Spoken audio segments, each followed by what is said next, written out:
I could no longer ignore the pile of requests that I got to do this video. So here it goes. The historical TV drama Ertuğrul. Diriliş Ertuğrul. Ertuğrul. I can't speak my own language. Diriliş Ertuğrul, or in English I think it's called Resurrection Ertuğrul. It's one of the most popular Turkish TV shows literally ever made. On an international scale, this thing blew up. It's been translated into 39 languages and garnered billions of views, which is very interesting because it covers such like a niche, obscure part of history. And to be perfectly honest, most Turks don't know a lot about this period in general. Considering all of that, it's a very successful TV show. The show is set in the mid-13th century, which is the 1200s, and it revolves around a Turkmen, so a nomadic Turkish group called the Kayı, which is basically just a branch of the Oghuz Turks, who were the Turks who migrated from Central Asia to Anatolia, which is modern-day Turkey. The main character is Ertuğrul. He is the chieftain of this clan, and he is believed, and that's a very important point to make, to be the father of Osman, who was the founder of the Ottoman Empire. Now, this period in time, the 13th century, was a very volatile period, not only in Anatolia, but just in Europe and Asia in general. The Seljuks ruled at this time. The Seljuks were another nomadic dynasty who came from Central Asia, and they conquered Iran and Turkey. During this time, Seljuk authority was crumbling. Genghis Khan and the Mongols, they had invaded in the 1220s. There were Turkish principalities fighting for power. There was the Byzantines on one side. There were Armenian kingdoms. There were mass migrations of nomadic Turks, of Turkmen, from Central and Western Asia into Anatolia. It is believed, okay, we're not 100% sure, but we believe, as historians, that Ertuğrul's tribe most likely migrated to Anatolia during this time. Okay, so how does this relate? Well, very little primary sources in terms of the fashion have made it down to us during this period because it was just so volatile. There was war, migrations, just utter chaos everywhere. So this makes it very difficult to get the historic facts correct, which is why I'm not going to judge the costumes in this show as harshly, okay, that's the key word, as harshly. I'm still going to judge them, but not as harshly as I judged the costumes in Muhteşem Yüzyıl, so the Magnificent Century. I'll link the video up here somewhere, because we actually know way more about that period, and so there's no excuse for them to get it so wrong. On top of this, the TV show Ertuğrul is about nomadic Turks. Nomads in general, no matter where they are in the world, have very oral-based cultures. This means they don't write a lot down. They can't carry writings and texts around with them when they migrate, when they pack up their things every day and search for more pastures for their animals. Their oral culture consists of oral works, of oral poetry, of oral legends, oral histories. None of these nomads would have known how to read and write. It just was not a thing. So it's like we have no sources directly from them. So do you see the issue here? So what are we going off? We're going off archaeological finds from the Seljuk times. We're going off maybe travelers' accounts and the sources of sedentary peoples. Based on these, I'm going to do what I do best and judge the costumes in this show. So firstly, the number of costumes that they made for this show is crazy. 1,800 costumes. Like, think of the scale of that, 1,800 costumes, not including like the accessories and all the props that they had to make and all that kind of stuff. I simply cannot and am not going to get through all of those costumes. So if I miss something, please forgive me. We'll be beginning this series with the women's costumes as always, because ladies first. From a design perspective, I think these costumes are beautiful. They incorporate so many elements of Turkic culture, so many woven motifs, symbolic colors, tribal headpieces, jewelry, it's all there. They've clearly done their research into Seljuk era kaftans. They were usually mid-calf length or a bit longer, had front openings, and the very popular cut was this kind of angled, what would you call it, like an overlapping kaftan closure. They have incorporated this so well, literally chef's kiss. This is really a crucial element of Central Asian kaftans in general, not even just Turkic, but Mongolian and Chinese kaftans are also made in this shape. As I've mentioned a million times in my other videos, if you have the silhouette wrong, if you have the shape wrong, you basically have the foundations wrong. Nothing's going to look right. Everything's going to look wonky. It's like building a house with shaky foundations. It's not going to work. Most of them are loose fitting. They're not too tight on the body. So the shape is good.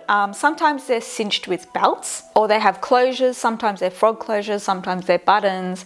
These are all things that existed at the time. In terms of sleeves, kaftan sleeves could be really long and gathered. They could have wide trumpet sleeves. They could have tighter sleeves. But the trumpet sleeves, especially that we see in the show, we also see in Seljuk era statues. So we actually have like a human figure, a depiction of a human figure that is showing us how the clothes sat. And so it's really good that they incorporated that. Mostly there are these kind of tighter fitted sleeves that were also common at the time. There was this occasional sleeve that gave me literally PTSD from the Magnificent Century costumes. Firstly, a nomadic woman would never wear such a sleeve. And I'll tell you why. Because you can't get any work done with that. You can't get any work done with long sleeves. Turkish women were very active during this time, so they wouldn't have worn any garments that were impractical, that would have hindered them from doing their work. If they weren't weaving carpets or textiles, they were doing domestic work. If they weren't doing domestic work, they were doing husbandry. They were involved in animal husbandry, so they would take care of their flocks and they would tend to the animals, milk the animals, shear the sheep, whatever. So that is just, I think, was purely a design choice. Also, the costumes are sometimes a bit too tailored to be believably 13th century nomad costumes. So it's been gathered, there's like a binding, like no, that wouldn't have happened. This one is just like unbelievably tailored. And this is my first real criticism, is that the women's costumes, not all of them, some of them, don't accurately reflect what a nomadic woman's life was like. Your costumes have to reflect the times and they have to reflect the character. There are many scenes where women are wearing these long ankle-length kaftans without any layers peeking through. It's a very clean silhouette. It's very tailored towards the modern eye, where we don't like to see too many clashing elements. It's mainly the main characters, you know, the protagonists, who are dressed like this. When you look at the extras and the background actors, they have several layers on. They have kaftans over their trousers. They don't look as kind of prim and proper, which leads me to believe that the, dare I say, simplistic kaftans of these main characters were a design choice, because these are the women that are seen most by viewers. I think producers and the costume designers may have wanted them to just look a bit more aesthetically pleasing to the modern eye. The silhouette looks cleaner and they also look a bit wealthier than if they had like several layers and patchwork everywhere, and they might look a bit more poor in our eyes. So I get why they did it, but to me it just looks off. In the late 1800s, some of the first photographs of nomadic women were taken, and these photographs are so valuable because they give us a glimpse of nomads, who by that time were a very marginal group in Turkey. Of course, they do not reflect the clothing of the women. They still give us a glimpse into the lives of nomadic women, the work of nomadic women, which did not change. So work that nomadic women were doing in the 1200s, they were still doing by the 1800s. Nomadic life is naturally very laborious, and from these photos we see women outdoors. We see them doing hard work, and their clothing reflects that. While women in the cities, like in Istanbul, were wearing long-sleeved feraces and yashmaks that covered their faces, these nomadic women have their hair and their faces showing, their sleeves rolled up and their skirts tucked in to other parts of their costumes, like their trousers or their belts. Like women in these photos, Turkmen women in the Seljuk era would have had garments that could be moved around, could be manipulated. For example, they'd need to be able to pull their sleeves up to milk a goat or to knead dough. This is historically why nomadic women were allowed to show so much more skin than women who led sedentary lives, who lived in cities and towns in Turkey. Yet, in the TV show, women are so covered up. They hardly ever show like literally even their forearms, hardly show like a strand of hair peeking out from their bashluks, from their hats or from their veils. Even in their tents, they don't take off their headwear, which is absolutely just ridiculous. But I'm not going to start ranting about the headwear in this show. That's for another time. Another thing I noticed is that they have these really high shoulder seams. Medieval kaftans were not modern fitted coats. They weren't built like this. what we would consider like a shoulder seam today often started like around here. It came down. Their clothing was hand woven, hand sewn. They literally had no other technology other than their looms to make the fabric and then their needles to sew it. But that's not to say that like all of the items should have been hand sewed, not at all. That's just an impossible task and, you know, unrealistic. Like, it's fine for costumes to be machine sewn, but they shouldn't be very obviously machine sewn. That being said, they did use a technique which I was very impressed by to give a kind of hand sewn feel to the costumes, and that was they used whip stitching and they used giraffe stitching. These are both historical techniques, and they just look like awesome. It gives us the impression that they've been sewn in a kind of more medieval, primitive kind of way, that is, you know, by hand and with thicker threads and needles.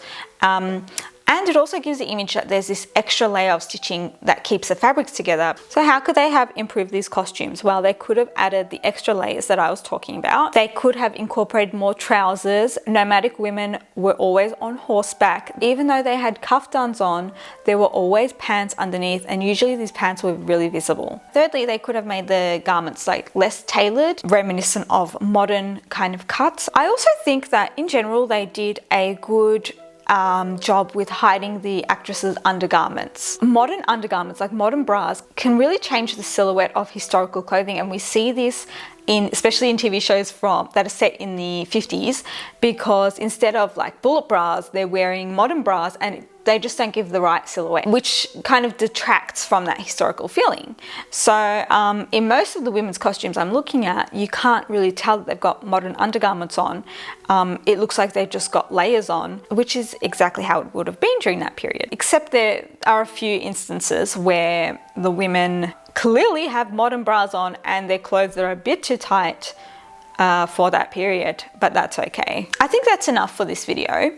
I know I'm going to get the request, so I promise I'm going to talk about the headwear, the men's costumes, because that is a whole can of worms. The textiles, I'm really excited to talk about that, because a lot of the motifs and the textiles, the fabrics used in the show, like, so good. Overall, I think they did a good job, especially in I hate to say this, but especially in Turkey, where they literally do not ever get the costumes right. I mean, they do not care about any kind of historical accuracy, or even like just silhouettes, just keeping the silhouettes right. You know, there's a lot of like design choice. Anyway, let me know how you felt about the costumes. Do you feel like anything could have been done better, or were there elements that were like off to you, or did it really set the scene for you and you loved it? Let me know down below. I hope you enjoyed this video, and I won't see you, you will see me next time. Ta-ta!